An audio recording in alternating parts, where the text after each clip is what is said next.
Welcome back to the Team to Beat Miami Heat podcast. My name is Amir. Before I get into today's episode, just want to thank everybody for supporting the channel on my path to 2,000 subscribers, getting really close. So if you guys do enjoy the content here, don't forget to subscribe to the channel. It would mean a lot. So thank you so much. So for today's episode, I want to talk about the Miami Heat's offense. So players on the team during training camp and media day have been talking about their new approach for this upcoming season, and Eric Spoelstra has also talked about how he wants the Miami Heat to play faster this season, which I'm excited for. I think that's going to be a big opportunity for the Miami Heat to help improve this offense, an area that the Miami Heat's needed to focus on for the past 4 seasons or so. So, with the Miami Heat preparing for a tough Eastern Conference this season, they're looking to improve their offensive game plan, which is good, and build an identity, which has been a focus in training camp. The team always focuses on defense. They're always going to be a top 10 defensive team. They were top 5 last year. That's their bread and butter. That's their true identity. But they also need to be more balanced. Like, not as balanced as the Celtics. They were number 1 in offense and defense last season. But if we're going to be number 5 in defense, we can't be 21 or 22 or even 25 at one point during the season. They need to be at least a top 15 offense. Hopefully, we can get into the top 10. That would be spectacular. I can't even imagine how good this team would be if we're a top 10 offense and defense. And so that's a big focus in training camp. And the Heat are looking to create their starting lineup. We can assume that it's going to be the same starting lineup as last year, the one they went to the most. So I'm going to assume, because we already know the 4 players that are going to play: Jimmy, Bam, Tyler, Terry, and I think it's going to be Jovic at this point. Maybe Haywood. I don't know if they want to play small ball. Spo loves the small ball, so we'll see. But Eric Spoelstra, excuse me, spoke about the changes they have made during this time that will help them play at a much quicker pace. And one of the few focal points for the offense is, again, playing faster. So Tyler Hero, who's looking to have a healthy year for the first time ever, basically with the Miami Heat, he's never played more than 67 games ever for the Miami Heat, which is just ridiculous. He's only 24 years old. Um, can't, avoid the injury bug. So is he injury prone, or is he just prone to injury? I don't know. But Tyler Hero said he's looking for a healthy season while they're in the Bahamas. And he said this was a point made since the team ranked one of the 5 slowest paced teams in the entire league. And I think Jimmy Butler plays a part in that. He slows the game down a lot in the half court. But Tyler was quoted saying, I would say just playing faster. We've emphasized it in the past, really trying to run in transition, but also while the offense is in the half court, still try to figure out ways to play fast and being hard to guard, as opposed to just slowing down, throwing it in the post, and kind of just standing and watching. We want to get into more actions that are hard to guard, confusing for the defense.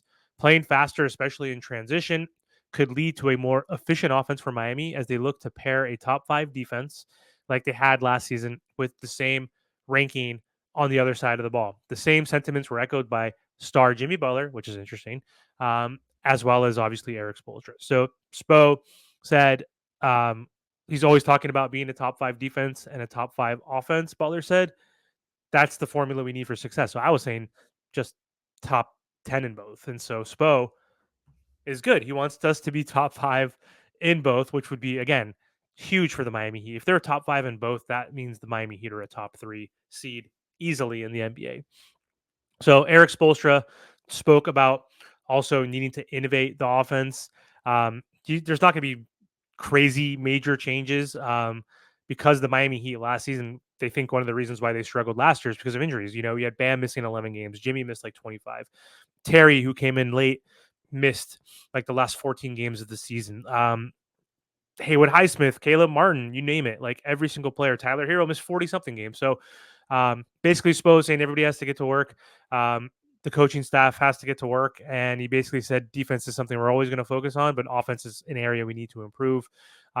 Need to innovate. We need to do things subtly better. So players on the team are already starting to notice a difference. And while it's too early to see if that will fully happen during the regular season, it's still paying dividends apparently in practice. One who's seen it is Bam Adebayo.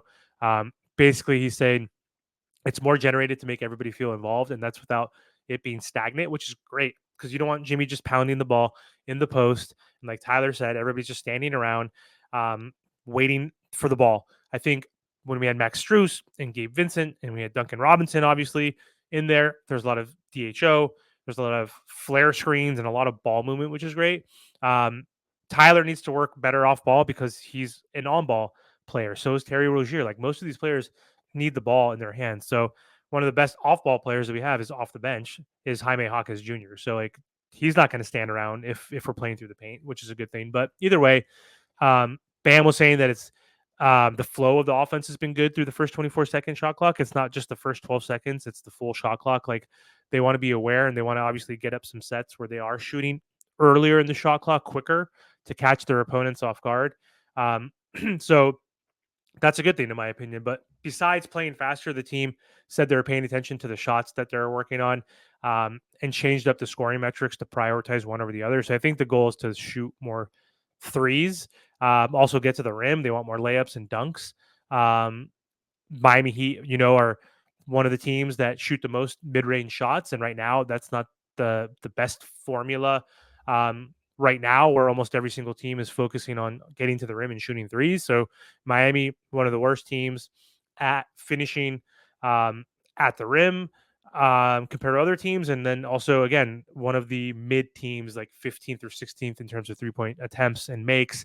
So if the Miami Heat need to or want to improve on the offensive end, they need to start hitting more threes. The Miami Heat were the number one seed a few seasons ago when Kyle Lowry was on the team. I think it was his first season when we were the first seed and lost to the Celtics in the ECF. We were like a top three um, 3-point shooting team or so. So that is what elevated us and helped us. So we need to live by the three this season if we can, especially if we're having trouble getting to the rim.